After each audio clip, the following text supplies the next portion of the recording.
ग्रामपंचायत व्याडखुर्दच्या बाजारपेठेमधील मोकळ्या जागेमध्ये Indus tower कंपनीने अनधिकृत बांधकाम चालू केलेला होता।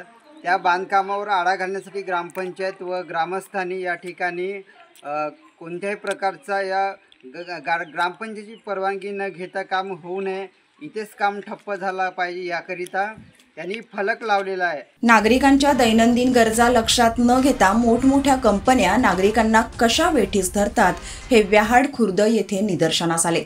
सावली तालुक्यातील व्याहाडखुर्द ग्रामपंचायत अंतर्गत बाजारपेठेच्या बाजूला मोबाईलच्या इंडस टॉवर कंपनीने टॉवर उभारणीचे बांधकाम ग्रामपंचायतच्या पूर्व परवानगीशिवाय सुरू केल्याने ग्रामपंचायत कार्यालय व ग्रामस्थांनी बांधकाम थांबवण्याची इंडस टॉवर कंपनीला विनंती केली आहे। त्यानंतर सुद्धा या कंपनीने आपली मनमानी करत टॉवरचे काम सुरू ठेवले। सध्या परिस्थितीत या टॉवरचे फाउंडेशन पूर्णत्वास गेले असून कंपनी विरुद्ध मात्र जनक्षोभ उसळला आहे आणि आता आरपारची लढाई असे चित्र निर्माण झाले आहे। या जागेवर टॉवरचे बांधकाम होऊ नये म्हणून ग्रामपंचायत पदाधिकाऱ्यांनी जिल्हाधिकारी आणि पोलीस अधीक्षक चंद्रपूर यांना एक निवेदन प्रस्तुत केले।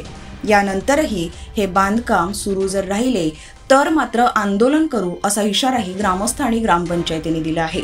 सध्या परिस्थितीत ग्रामस्थांनी टॉवर कंपनीचा विरोध दर्शवण्याकरिता निषेध फलक टॉवरवर लावले आहेत आणि यानंतर जर ठेकेदारांनी हे काम बंद केला नाही तर ग्रामपंचायत आणि ग्रामस्थांच्या वतीने आंदोलन करण्यात येणार आहे। मी प्रवीण ग्राम सिटी सावली चंद्रपूर।